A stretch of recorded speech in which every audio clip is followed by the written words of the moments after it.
جسے کالا پانی کے نام سے جانا جاتا ہے۔ ہندوستان کے انقلابی ماضی کی وہ خاموش گواہ ہے جس کے سائے میں آزادی کی شمع جلائی گئی۔ یہ جیل جزائر انڈمان و نکوبار کے دارالحکومت پورٹ بلیئر میں واقع ہے اور اس کی بنیاد سن 1897 میں برطانوی سامراج نے رکھی۔ کالا پانی کا نام سنسکرت کے لفظ کال سے اخذ شدہ ہے جس کا مطلب وقت یا موت ہے، اور یہ جیل اپنے نام کی مناسبت سے ان مظالم کی کہانی بیان کرتی ہے جو انقلابی روحوں پہ ڈھائے گئے۔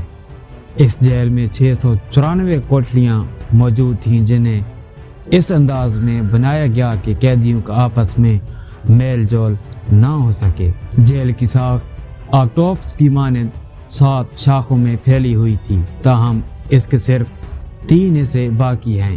ہر کوٹلی، ہر دیوار، ہر دروازہ آزادی کے متوالوں کے عزم و حوصلے کی کہانی سناتا ہے۔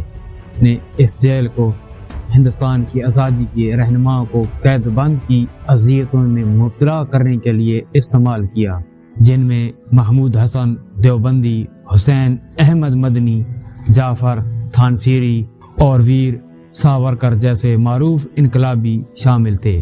یہاں انہیں جسمانی اذیتیں دی گئیں اور ان کی روحوں کو کچلنے کی کوشش کی گئی، لیکن یہ جیل ان کے حوصلے کو جھکا نہ سکی۔ آج سیلولر جیل ایک یادگار کے طور پر موجود ہے جہاں ایک عجائب گھر بھی قائم کیا گیا۔ اس عجائب گھر میں ان ہتھیاروں اور آلات کو نمائش کے لیے رکھا گیا جن سے قیدیوں پر مظالم کیے گئے۔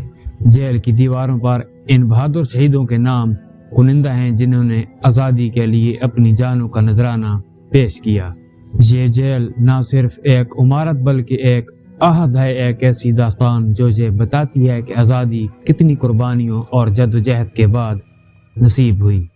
سیلولر جیل کی خاموشی ان شہیدوں کی چیخوں کو اپنے اندر سموئے ہوئے آنے والی نسلوں کو قربانی اور استقلال کا پیغام دیتی ہے۔ ناظرین، یہ تھی ہماری آج کی ویڈیو پسند آنے کی صورت میں لائک کریں، سبسکرائب کریں اور دوستوں کے ساتھ شیئر کریں۔